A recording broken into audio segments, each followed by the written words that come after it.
I've been wanting to build a Christmas train for about 3 years now, and I wanted to find the right train to do it with. I always remember watching Charlie Brown Christmas, and he always had that little nasty tree that nobody would love, and he drug it home and decided to give it some love and make a Christmas tree out of it. Well, I found the perfect set. This is a Mark set. It's a 1950. I've been doing the research. I found pictures of it online. This is what it looked like in the Ward's catalog from 1950. Here's what it looks like now. Let me bring you in here. Take a gander at this thing. Holy moly! I don't even know what number this thing is. I'm gonna have to do a little research. It didn't say on the advertising, but this is the complete set that it would be in, and this got flooded out. It'd make a good set to just do a complete strip down, strip all the paint off, and redo the whole thing, and then repaint it in decals so it could go around the tree again this year.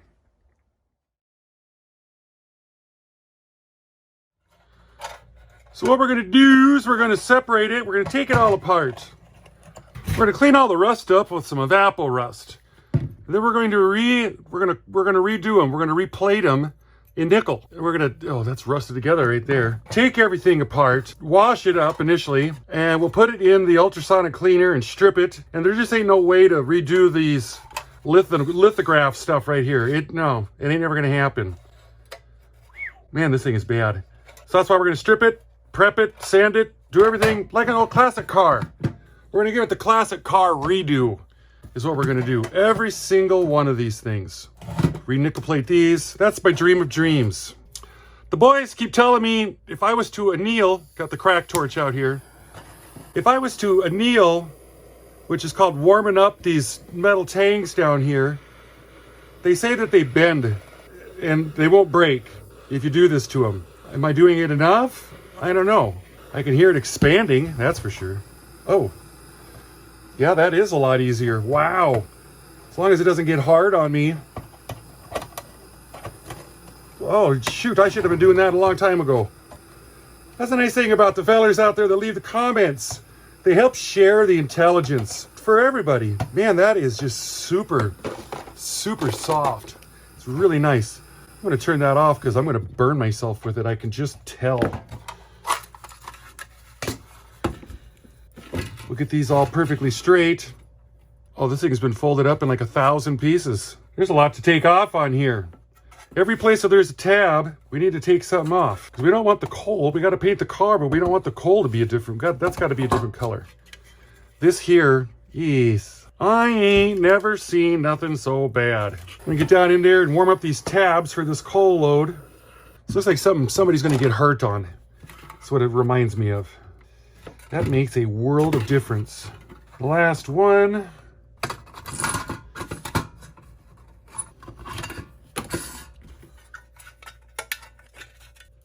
Sure, yeah. That's about as far as that car there comes apart. These Marxes are super easy to get all the motors out. A couple screws, usually, that's all it takes. Love them because they're built so straightforward.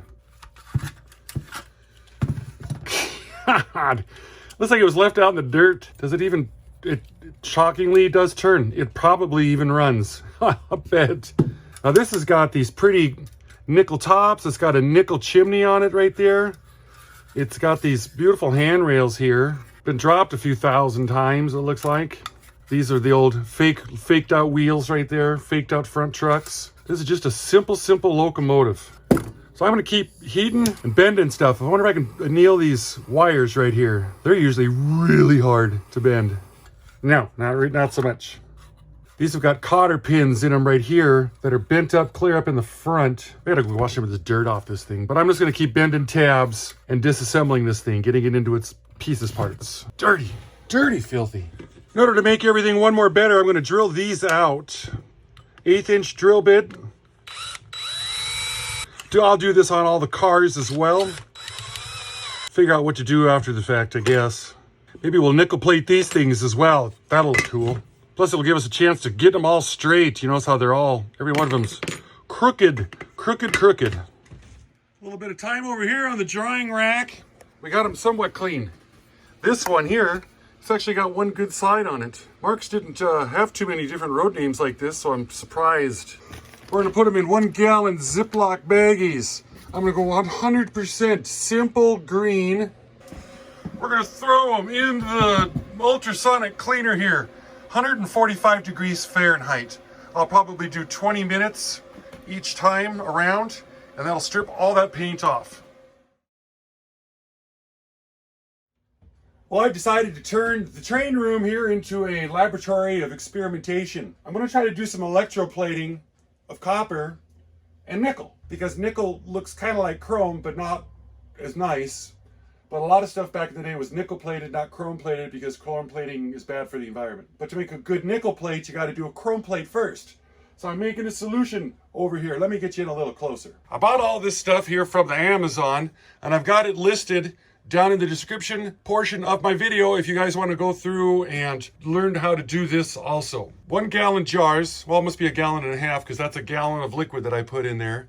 1 gallon of distilled water, 6.5 ounces of the baking soda, and I put in 1 ounce of salt. That's to help increase the conductivity of it. Now these got words like cathode and cathode, whatever. I'm not making a video on how to make the solution. There's 1,000 videos out there. I gleaned them all, and I just figured out what we're doing by reading it, and I'm guessing as we go. This one over here is turning green, and this one over here ain't. And I know I'm going to stop whenever this water solution here turns blue. I'm using 5 volts, and I don't know what the amperage is. Maybe I should amp that up some more. It's supposed to be like 3 amps. We want to get her cooking. But if you cook it too fast, then the rods in here will get black and icky. So I'm going to wait 2-3 hours. I'm going to dissolve a bunch of copper strips in there.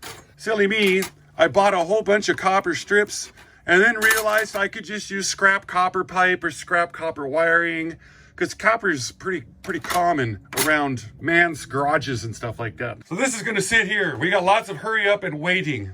Here is the stuff after the ultrasonic cleaner. It comes out looking like this. That's got a lot of rust on it.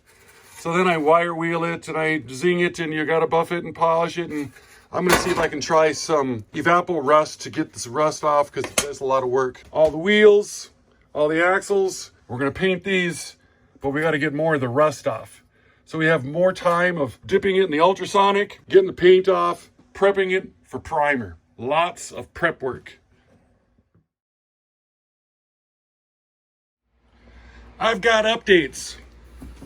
This is what the body looks like after it's been ultrasonically cleaned and then polished with the wire wheel. And then I finish it up with one of these right here, the little radial discs. That's the 120 grit right there. This would be the 3rd one that I'm on right now. And so far I've done the upper shell, the lower shell of the tender of the loco, done the tender, and I think I've done part of the tender chassis. These ones here, put in the ultrasonic cleaner with the simple green, and the paint literally rinsed right off of it when I pulled it out. But I ran it at 145 degrees Fahrenheit for an hour, and they're gonna need to be detailed up because the rust that got through them.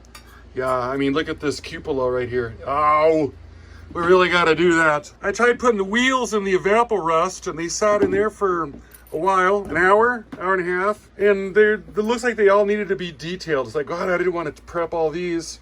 So I threw the evapor rust liquid and all of the wheels and the couplers into a baggie, put it in the ultrasonic cleaner for 10 minutes, and they all came out absolutely beautiful. Still gonna need a little bit of prepping though. Everything needs to be prepped. Here's these things once I get done straightening them out and then giving them the abrasive disc shine. Lots of prep going on. I've started picking out my colors for my Christmas colors.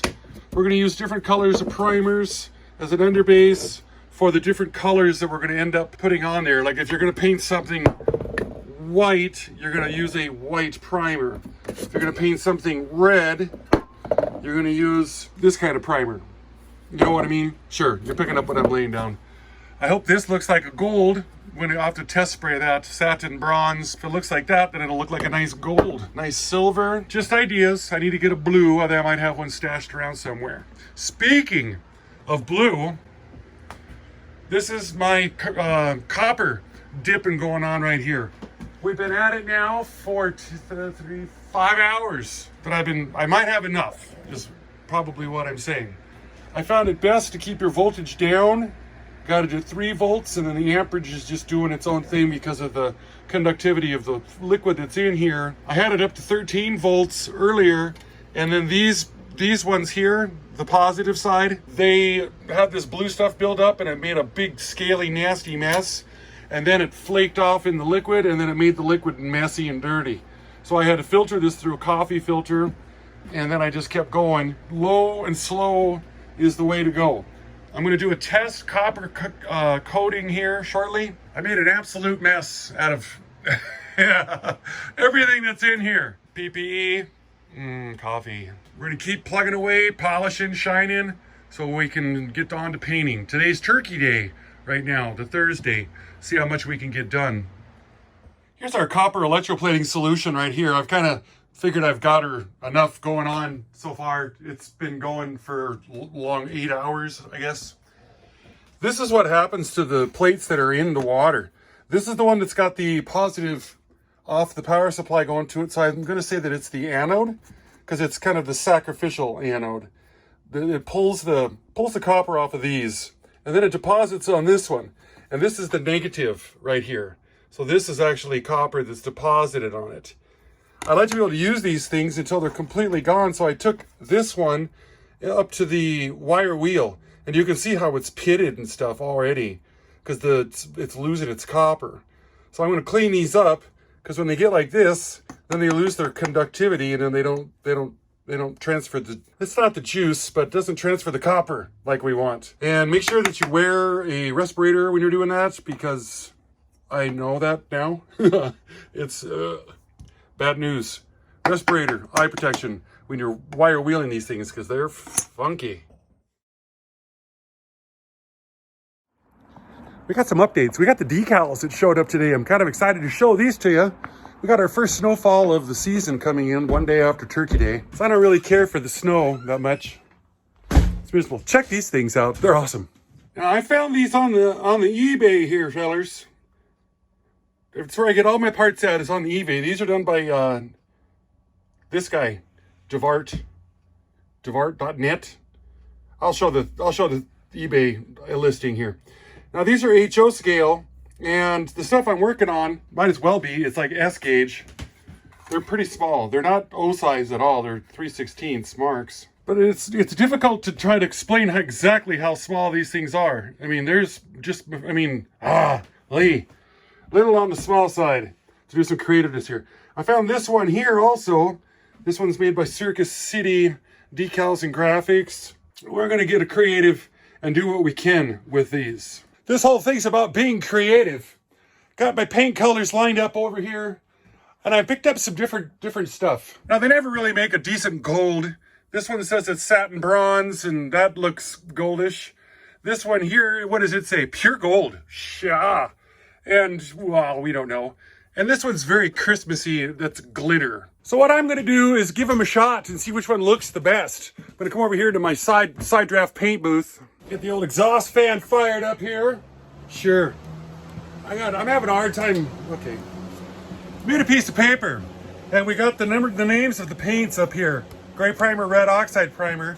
And we're going to see which one's going to make the best looking gold. Because I know I'm not going to prime it with white. So we're going to go this route. Try the satin bronze first.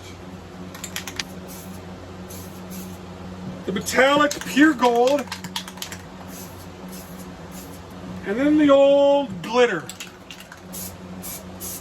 The glitter's actually a clear with just glitter in it. Oh, seems we could spray it over any of the other two. Oh yeah. Sure. We'll let that dry and take a look at it. Use this to evacuate some of the fumes out. Take a look at this here. I went to the Google machine and typed in Christmas train sets and come up with these ones right here. I want to show you what we think of these. This is a cool option here. Yes. This is for painting ideas, because I can't come up with my own stuff, but I'm really good at mimicking or copying other stuff. Ah, all green. Gold underneath, sure. Lots of great different ideas. This one's a little colorful. So I wouldn't be able to put the lights on it because of the way that it is. These are actual real train sets here. that gives me ideas for the colors of the cars. This one here's a little fantastic. That'd be tough. The packages look pretty neat. Them wheels, whew, man, are they loud. Here's another one with some loud wheels on it. Goodness gracious. I think that's real too. With the snow globe Santa in it. Yeah, somebody made that. Ooh, what do we got here? Different ideas. This one, great idea.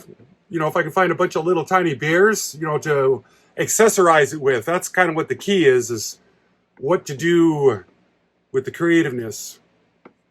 I think this here, what is this? I like the little tree ideas in the gondola. Chrome and gold and bronze or copper on that locomotive. Yeah, looks similar. And this is the last entry right there. Lots of things that a guy can choose from. But I think ultimately what I decided to go with was going to be this one right here, or the one that's up on the screen. I like it because of the red boiler, the white boiler cover, the green tender, silver wheels on the tender. Yeah, I think it could definitely be done. So that's the direction we're going to go with the paint job on the locomotive and the tender. And the caboose, I think we'll do it more like a candy cane, white, red, different features back and forth. And then the cars will be a solid Christmas color, maybe paint a bow on it, put some packages in it or something. It'll depend upon what I can find on my trip down to the Hobby Lobby. And we're not going to go today because today's Black Friday and it's snowing out too. Winter weather advisory. So we're going to stay tucked in at the house and stay safe from the crazies. I might wait till mid next week to go because Monday will be nasty too. Yeah. So we've waited the appropriate drying time now. Satin bronze over the gray primer and then the red oxide primer. Pure gold. And then this weird thing right here, which is just a confetti spray, I guess. And then I sprayed it over, so this works well.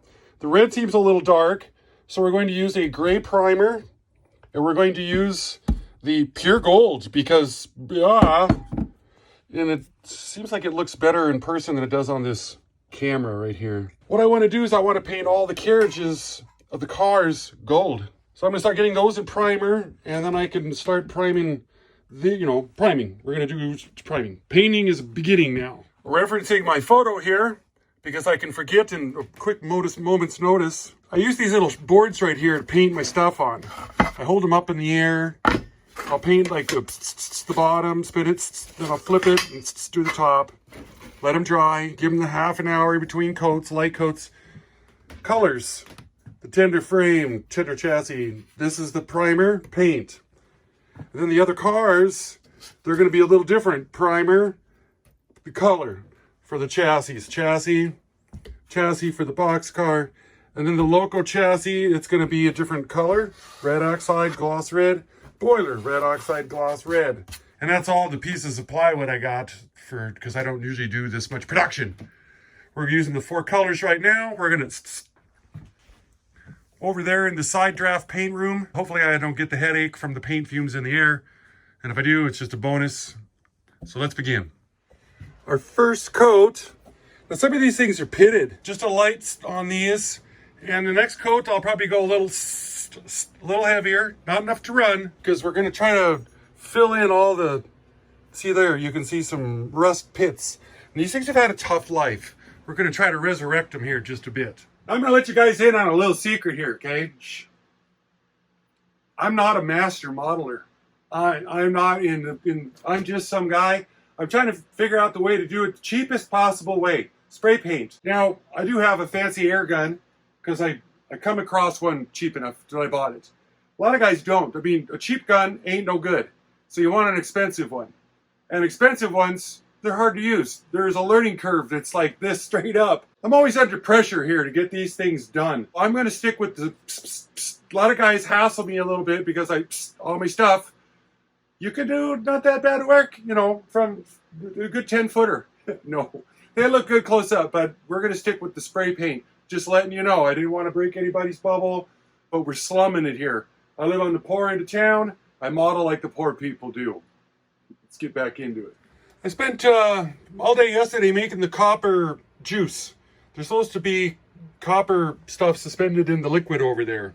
And we're getting ready to plate. So I'm going to do a trial run on this coupler right here and see how it comes out. Right now it's just clean metal. And what I know is that you put the work, like whatever you want to electrolysis lead, whatever you want to grab the color of, put it on the black one, the negative. Because there's an anode and a cathode, and it's hard to remember them because innie, outie, concave, convex, blah, blah. Put the work on the black one. And then the other ones, the sacrificial guys, they stay over here. And we're going to give it 3 amps. We're going to fire this up. When you look down, you can see that there's bubbles coming off of that one. So that's supposed to be, attracting the molecules and make this copper. And once we get it coppered, we're going to nickel plate it. And it's 6:30 right now. We'll give it an hour. If you jack up the voltage, you can knock it out in like 5 minutes or something, but I don't want to. Low and slow, I guess. We'll see how it works out. We got 2 coats of primer, 2 coats of color on them. I waited 45 minutes in between, and then I sprayed some of that glitter. What do I got to do to get that glitter to show up? Can I just some to give it a Christmassy, I guess. Then I thought about doing it to that, and then I'm like, probably better not. So I really rocketed through the colors. It said repaint within 1 hour or after 48. And it's like, I ain't got that kind of time. So we're rocketing through. Grab a little supper, some leftover turkey day, get these off, and then we'll start putting color on these stuff over here. This here's the end of day 3. That's 10:40 p.m. I think I've been doing like 10 hours, 11 hours of painting today. And then we got to do the taping and the cutting in. I've got the ideas all whooped into shape here. Colors are coming out. The gold, oh sure. It's cold in here. The coal, the gondola, the tender. And look at this. We successfully copper plated, and now this here's been nickel plated. I got a stir. See that little thing right there? That's a magnetic stirrer. Nickel has a tendency to not stay suspended in the liquid. But this was my proof of concept right here.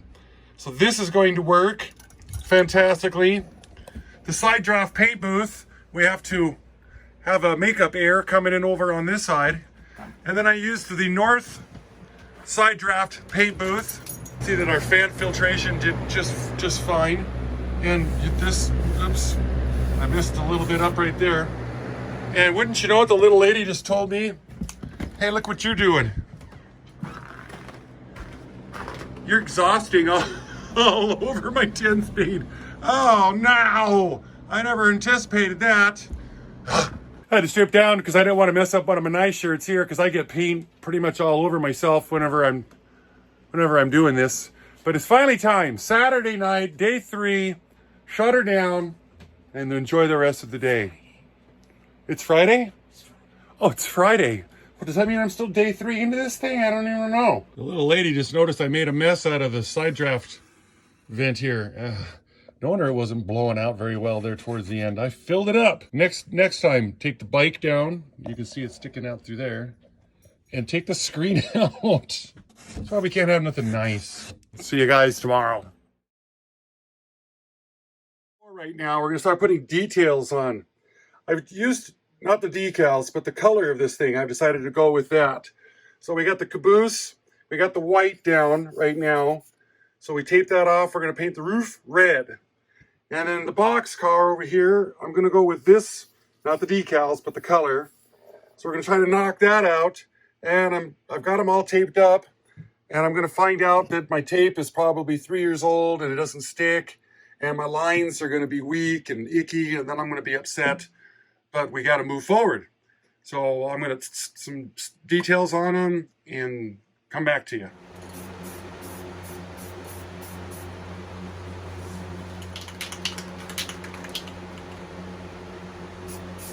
I'm going to wait about 40 minutes, 45 minutes, and hit them up again. I've done a proof of concept on nickel plating. This is an unplated coupler right here. And this one here was copper plated and then nickel plated. And that took 6-7 hours because I wanted it to be thick. And then I polished it with the buffer wheel and some polishing compound. And this is what I got. And they say that in order to make this, the nickel plating, and when you plate stuff, it's all in the prep work.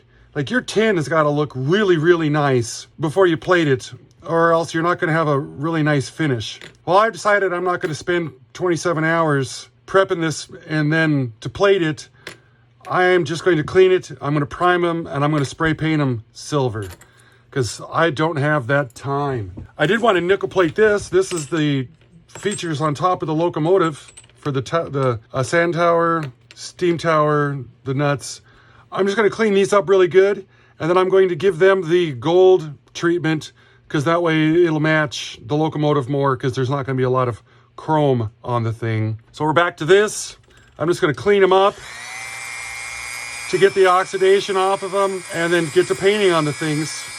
They'll come out real nice. Here's my wheels right here. I went by and I cleaned them up with this thing right here, the little rotary disc here. Made them shiny. The nickel plating project isn't working out as well as I'd hoped, and we don't have time to mess with it. And then I gave them some gloss clear on it right now. They look actually better in person than the video is given call for it. So I'll clean up the fronts, I'm gonna clean up the back, and we're giving it a little, because that'll keep them from rusting. At least it's sealed. Here's that nickel thing again. I put a little bit on it. This side doesn't have anything on it. This side does. And it looks better on the video because I can make it shine like this in the light than it does in real life. Lots of pits. That nickel plating is tough. So I'm going to give these a little, and we're almost done. Here's the rails for the doors on the box car. Here's the way the box car came out. And wouldn't you know it, I don't understand it. How half of it worked and then half of it didn't. And this side, it's okay. The caboose, that came out laser straight. Okay. Here's an early entry into the gondola. Oh my, is that loud or what? I can't touch the stuff yet. It's been less than 24 hours. It's been like about 18 hours since it's been painted, the second quote. And if I touch it really hard, if I gotta pry something in, then it leaves a thumbprint. So I gotta sit back and let it buck some more. I still haven't started this guy yet. The person probably should do that sooner or later. But we gotta wait for the paint to dry. So I figured paint as much as you can, and then we'll get to working on that because this will be pretty straightforward. Here's the decorations for the top. One coat of the gold, the pure gold. Give it another, let it dry, and then we'll give it a little sprinkling of this, because that does actually look pretty decent. And these guys here, I don't know what I'm going to do with them. I don't know if I'm going to go black, or if I'm going to do the gold. So many options. Plus the constant 2-day headache from sniffing paint fumes all the time. I woke up this morning and the bags in my eyes was all puffied up and everything. I'm like, what in the Lord, what's going on? I'm dying here. We're almost done with the paint. So I'm happy. What is it, Saturday now? Saturday evening, yeah. We're gonna have some leftover turkey. I think I'm gonna push through this weekend and try to get this done. And the video might not be out on Monday, but it'll be out Tuesday, hopefully. So I set up my drying room right here because I need this stuff to be done. Dry. We're trying to get her going. I'll let this buck all night long. Got the little chicken lamp, infrared heat, light bulb red thing going on here. This one's really quite wet still. This one's getting better. I did get the cupola on it without putting any thumbprints on it. That's working. Yeah, I don't see nothing wrong with that at all. See you tomorrow. Been outside moving a little bit of snow, just a little bit with a broom, just because, it's time to work on the power unit on this thing. And I want to show you something that you hardly ever see. One of the oddest things about a Marx is I never see one that doesn't run. Nothing coming out of that. Do have the voltmeter hooked up to the track here. Nothing. Nada. Nacho. So that makes me a little tiny concerned, but let's get into this and see what it's going to take. These guys here. Just a little quarter turn. Eighth of a turn. For this main motor mount. This pickup right here. It's absolutely filthy. One little spring under there. That's just goes to the light bulb. Well, that doesn't make any sense at all. I want to get these guys off, and they're swedged. So I wonder if I can squeeze the swedge in some, just a little, not asking for much, so I can get these things off, because they need to be cleaned, something done with them. Not a lot of material on that. 1/4 inch nut driver. We'll get these brushes out of here. One screw down here.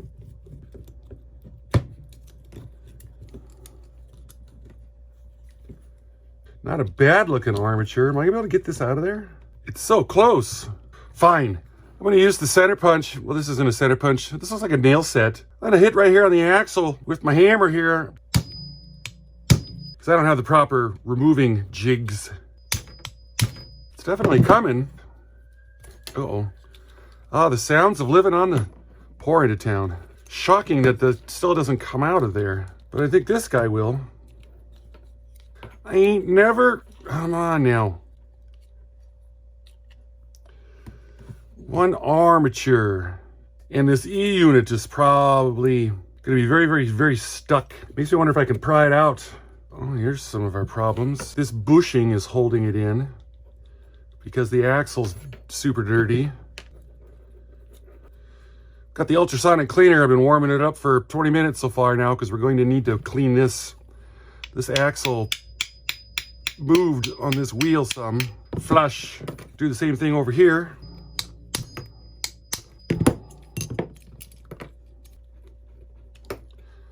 I'm shocked that these bushings are actually seized on there. It rolled relatively well. But this is going to make it a lot better to clean. Oh yeah. The brass bushing that's got the thrust washer built into it goes down. If I took off these ones, what's going to happen? Will this frame open up? I've never gotten into one quite this deep before.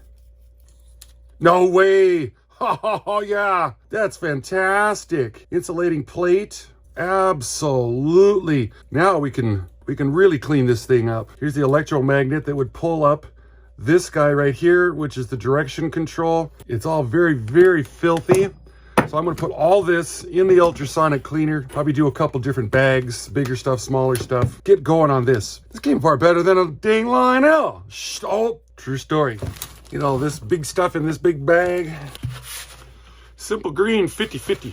50% simple green, 50% water. This is going to come out real nice. I can just tell by looking at it.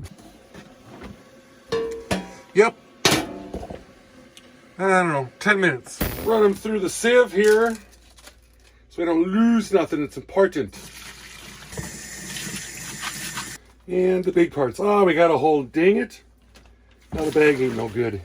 Throw that thing right away. Get our drying booth set up here to prevent flash rusting. Yep. Want to put the couplers on these chassis here. I'm using a number 6 bolt. So everything's got to be drilled out just a tiny bit. Some stuff. Putting a washer underneath of them, so it's one more better than it was. Those definitely need to be drilled out. We're trying to make them look a little prettier than they were. Stainless steel, because I had them laying around. Spacer, washer. Come up under here. Then I got some nylon locking 632 nuts right here. Screw these all the way down. Then once they're tight, just back them off just the tiniest bit. We want those to move freely. And then there's this excessive amount right here, so I'm just going to zing it off with this. Now I just got to do this 7 more times. I clear coated the axles also. I didn't want them to get the rust on them, corrode or something like that. And I'm almost a little concerned these are going to be sort of, well, I thought they might be underwhelming, but that doesn't suck. I'm not used to having stuff painted up so nice. I'm afraid I'm going to bugger it up. I'm not used to having nice things. That doesn't look bad, really. Boxcar came out pretty neat. This has got the tabs on the side, so we'll put it over here, and then we'll gently get this opened up so we can get the tabs in over here. Easy. Yes, okay. And then roll the tabs down while giving it the squeeze. I wonder if I should have something soft under here. I probably should. Put it on my lap here is what I'm doing. Yeah, now they're all tightened up. And that's interesting. It's, sure. Get some decals on it. Really bring it around. We're cleaning up motor parts here. The wheels are filthy. looks like this side here, they're cast aluminum with the gears in them. I suppose these are going to be cast aluminum too. But I'm using the old zippy. Oh, this wheel's about shot. I need a fresh one on there. Clean all these up. These plates have been blackened, chemically blackened, but then they've rusted because they were really buried in the dirt. I think what I'll do is I will clean the rust up like this, and then I'll just put a coat of light oil on them. That'll help it from doing this again. Here's some good news. Now that the armature's out and it's all dried up, we go to horseshoe mode. Checking these segments right here for continuity. We're gonna go from here to here. Yes, here to here. Yes, here to here. Yes, and then to ground. So this is good. Them windings are good. It could be that this thing here, well, I mean, look at it. I wouldn't conduct any juice that way either, because it's going from here to the, yeah, it says it's good. Goes into this. Holy moly. Lots of cleaning up of the rusting. Last few items of paint are being painted and dried right now, putting things together. I might get this video done today on a Sunday. I might, but I'm hungry. Now I need to go get something to eat. I missed lunchtime by 2 hours. We got all the wheels cleaned up now, shiny. They're gonna be conductive for sure. We're gonna paint them, taped off. Gonna get them probably black, and then come by and do a little white rim on them. Really make them stand out. This here took 45 minutes. This whole thing's taken a really long time. But it's gonna look nice, I hope. I think so. Yes, it's gonna look nice. Let's get this motor put together. I found carpet fibers wrapped around the axles and also wrapped around this pin right here, which is where this idler was rubbing at. Bad deal. Run them on carpet. We're gonna use a fiberglass pencil here and clean up these commutators. Just give them a little polishing so they're gonna be nice. Super Lube, multi-purpose synthetic oil here. We gotta get in underneath this bushing. And you can't grease it this way because the gear's in the way. We really need to come in from the back of it and let it drip down. So I'm gonna come up on this armature shaft, come in this direction, and it's kind of running downhill, and I'm hoping it'll run through into that, underneath this bushing here. It's going to run down the shaft is what I'm holding out for. See this little line right here? And there's a little pin right there. We want those to line up. Keeps that bushing from spinning. And how can a guy tell when you got it in there? Who knows? I guess you just got to really pay attention here. There. Yeah, it kind of locks in some. You can feel it. We need to get this plate in. Here is our reversing unit. Is the plunger plunging? Yes, you can see it right there. Up, down, up, down. People say don't oil it. People say a lot of things. It moves. I'm oiling it. So this is going to go in. How's it going to go in? Like so? Yeah, there's quite the puzzle going on here. I should have put this in first. Line it up. Everybody's got to be lined up here. This guy over here, a couple pins there, a couple bolts there. Get this guy in down here. You should make a jig for this. Sure, I think I got it. 1/4-inch nut driver, hold this stuff together. My armature keeps falling out on me when I'm not looking. Get this side in over here for our brush holder. And it's also the bushing that holds up the other end of the armature. This little wick right here is gonna support some oiling. Keep this side here lubed up. Hopefully soon. Because that sounds bad. Sure. Now our brush springs are down, buried in here. I'm going to pull it out, get it to the outside, drop a brush spring in, put them in, line it up with the spring, and then we will put the spring back in. Yep, do the same thing down over here. Line that up, brush spring in on it. Yep. Is that loud or what? Jeez. Spring under here. Bring our power pickup. Spring it. Bring it in. Lock it in. Come on now. Just one more. I just need some there. I'm liking it. Just a little peck. Little taste here. So this is the sliding back and forth without any lubrication at all on that fiber bar. We'll give this area just some. And I said I was going to oil up these rusty areas here. Is that too much? Probably. I like how these brush holders have got 3 screws on them. 3 fastener devices. That one feels kind of bindy. So I'll loosen these ones up until we get this one going in good. That felt better. That one's picking up our ground from the chassis to provide power to that spring. Loud. Golly, it's loud. We gotta wait to put the bushings in. And this guy, until we get the wheels cleaned and paint, well, the paint dried up and I can work on them again. We can throw some juice on this though. Let me get a new light bulb for it also. This mag wire right here that goes up to this coil, I broke off the wire on it. We gotta solder this back on. A little bit of wire sticking out there, and we're gonna try to get it soldered up right to there. Oh, 432 bulb is what this ended up being. Hopefully. Well, we're one better now because the light comes on and the thing hums, but the armature is not doing anything and it doesn't reverse. And it smokes just a little bit. Oh.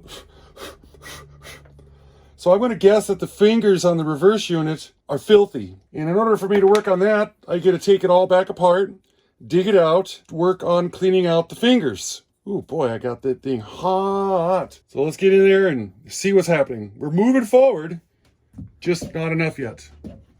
Here's how the Marks reversing unit does its thing. When I put the juice to it, the bulb will illuminate. And then this wire here rocks back and forth up to the front, up to the back, up to the front, up to the back. And I'm just going to use the direction lever on this 1033. See how it slowly comes back down? It's supposed to drop absolutely immediately. Now I did oil the plunger because, you know, rust. But now I think I need to get some brake parts cleaner inside there, and maybe some electrical contact cleaner to clean up whatever this is contacting over here, because this is what's reversing the coil over here. And when this is energized, this should be magnetic. I'm not getting a lot of magnetism out of it. I would expect more. So I want it inside there. And now with the brake parts cleaner in there, now this thing is more snappier. Juice. It ain't lingering anymore. I think finally after all this time, I might have found something. Now, remember when I had this over there on the layout and it was smoking? It's coming out of here. According to the schematic that I found, the field coil resistance should be 0.4 ohms. And when I come through here, I'm getting 0.4. But this is mag wire that's wrapped around here, and it's insulated right here. And I'm just not 100% sure that this is supposed to be going to ground. And I'm kind of thinking that maybe that the mag wire is melted or burned and got in there and created havoc, is what I'm thinking. Oh, those are swedged in there. You can't just swap this out. Almost positive that this magnet is shorted out, because you're not supposed to do that. Just like this one here. That's why you always test from here to ground. Oh, now. You're not supposed to be doing that either. What's going on? Oh. That creates a little problem. Yeah. I've been messing with this thing because I got bad readings the first time. Jute! They're both burned out. I need to get something else. I gotta go ahead and get another one. And lo and behold, I've got other Marks motors. They're all very, very straightforward. This one's tight. Oh, so we gotta take it apart and lube it, but maybe this one's not burned out, so I'm going to work and see if we can get this one doing what it's supposed to do and then move forward. And then I've got all this experience on this one. Dang it. Well, a quick down and dirty cleanup of this one, and we've actually got something now. So that other motor was completely burned out, and I didn't even know it. That's the first one I've ever ran into that was burned out. I found it to be very surprising. Now we can start putting this back together. We got the Super Lube multi-purpose synthetic grease. We're going to grease up this post right here, the shaft. We use this one here because this is the one that came with this particular locomotive. I started grease. I put these bushings in, give them a little taste right there, a little taste over here. The axle with the crank pin on it goes at the back. And then these guys, of course, the axle was knurled some, and then I ripped the axle through them, so that kind of hassles these bushings a little bit. Then the axle with the crank pin. This one is sitting at what I'd call 3 o'clock. So we're gonna put this one on down at the bottom at like a 6. Then I use my fancy tool here for putting these back on. Click it, tighten it, click it, tighten it, click it, tighten it. Pretty much goes on until the axle is flush with the outside of the wheel flange where the hole is at. We'll do the other axle also, just like that. This is sitting here at 9. Flip it over, 6 o'clock, quartered.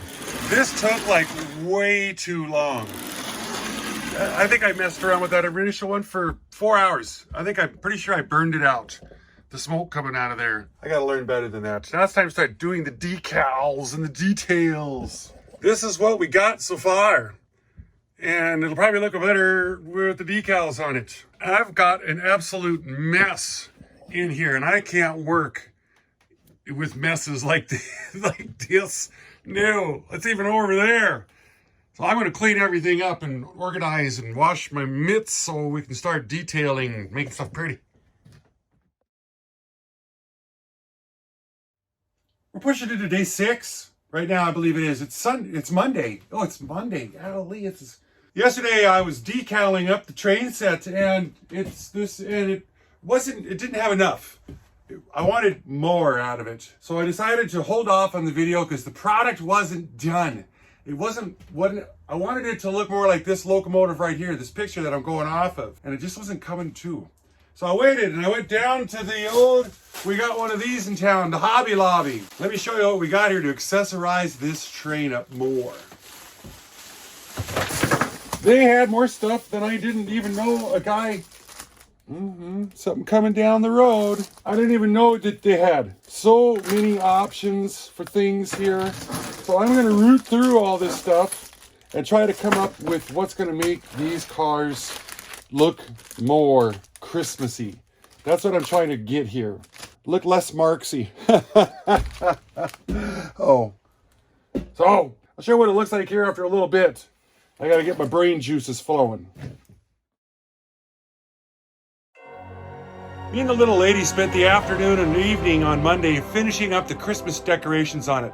She's quite crafty, so I figured that she'd help me out to give it more of the lady, look better, a little more Christmassy and stuff like that. So I want to bring to you, after 7 days of labor, 4 changes of clothes, I think 2 shower cycles, my 2025 Christmas season submission for my Christmas train.